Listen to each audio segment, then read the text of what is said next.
Hey everybody, I'm back with some more journal ephemera for the Wildflower journal I've been working on.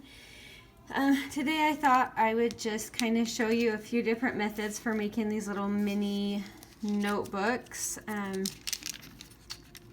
This one just has some gorgeous ledger paper in there to write on that my friend Mary sent me, so huge thank you to her. It was the hardest thing I've ever cut up. It's so beautiful. So anyway, I'll give you a rundown and then I'm going to show you just a couple of variations.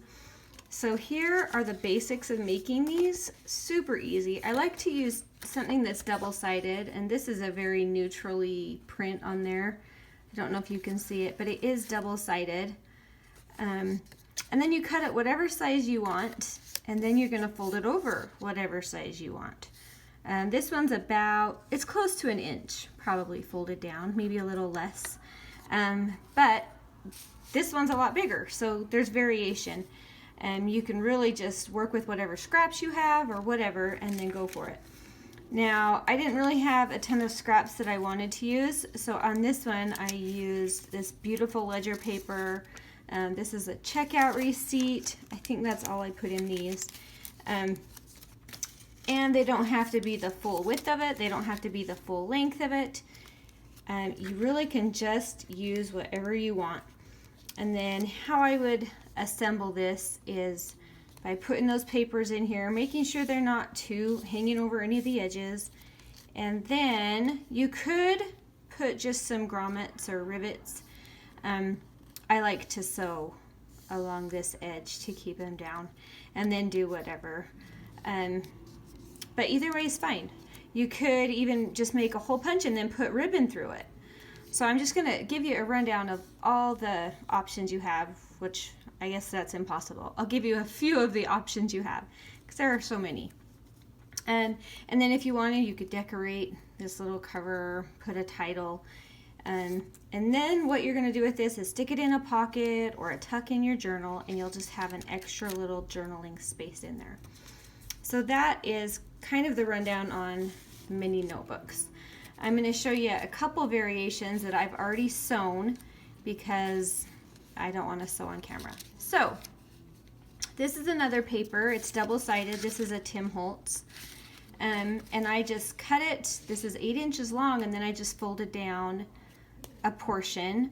I wanted to make this one a little chunkier because I'm going to put some rivets up in here, or eyelets. So anyway, I just put the papers in there. This one has a bigger variety, just some actual scraps that I just had around. Some avocado paper, some coffee paper. I thought this was fun to leave there at the bottom. And just put some variety in there. I like it when they have different lengths. I think it just adds to the character of it. And then I went ahead and folded it, and I sewed along that. And so now I'm just going to cut some of these hole punch holes. And you could measure, or you can eyeball it. Either one's fine. I'm an eyeball it kind of girl. I'm using my bigger punch on this one, and I'm just gonna go for it. And this baby just cuts right through those, so it's really nice. That looks about good to me. And then I'm gonna go ahead and set these eyelets.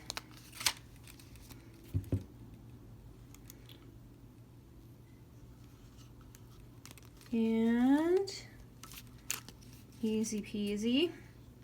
And that's just going to give me some extra decoration. It's not even functional. Let me make sure I'm doing that upside up. There we go. It's just for looks. So, but fun. Okay, and now I just have some sari silk ribbon.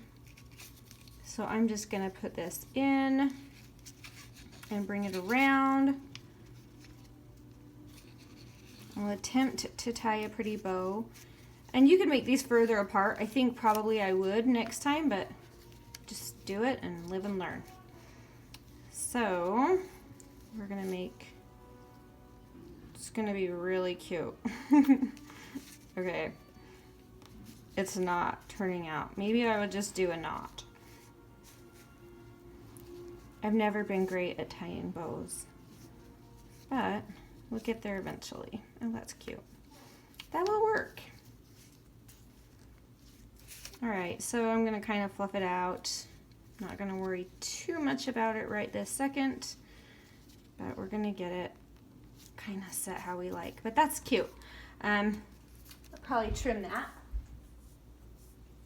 Just a little hair. Just to get it a little more even. And if I wanted to make it stay where I wanted, I could glue it down. All right, so we have that. And then I have a little bulb pin, a teeny tiny jump ring, and I've separated that, and I have this little heart key charm. Can you see that? There it is. So I'm just gonna assemble that, put that on the jump ring. You could use your little pliers, but usually these jump rings are pretty pliable and you can work with them. No biggie. And I just use the jump ring to help that key lay a little more flat. But I thought this would be a really cute spot to put a little charm. And it will also serve that purpose of kind of securing that little knot that we all know is very beautiful and sturdy. Okay, so there's an idea. Just a fun little teeny notebook. It doesn't have a ton of bulk, and I like that little teeny charm because it helps keep the bulk down. And that will just go into a pocket or a tuck in my journal. So super easy, super fun. All right, now here's another variation on that. This one's sideways. So what I've done is I have cut this long strip of paper, and again, I use two-sided paper. It's a cardstock to kind of give it some, you know, sturdiness. And then I went ahead and folded it in a bit, and then I made this fold just a hair. I'll show you the top view. It is like 1/8 of an inch to overlap this big one. So this one overlaps this one by like 1/8 of an inch, maybe even less. Because when I sew this then becomes my tuck right here that I can just tuck this cover into eventually. Maybe not. There we go. And tuck that into, and it will just hold that closed and also help keep the bulk down. So then I cut whatever papers I wanted. I used inside page of an old book, another little cashier receipt, some coffee dyed paper, just a variety of scraps that I had. And then I set that right inside that fold. I sewed, and I gave it about 1/4 of an inch seam right there, so I have enough room to tuck this in here.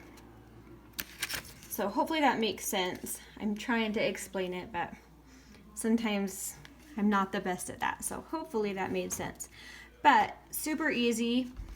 So I can open this up and I'll have some fun little journal spots, just some neat places to write things. Now, you could or you don't have to, but I made a little teeny pocket out of a coin envelope. I just cut the coin envelope in half and I sealed the other end shut so I could turn it into 2 of these little mini pockets. I did some stamping and some inking on it. And this is just going to be a tiny little pocket to go inside that cover, because I'm just going to add a couple of little extras to go in there. It's just for fun. It will add a little extra bulk.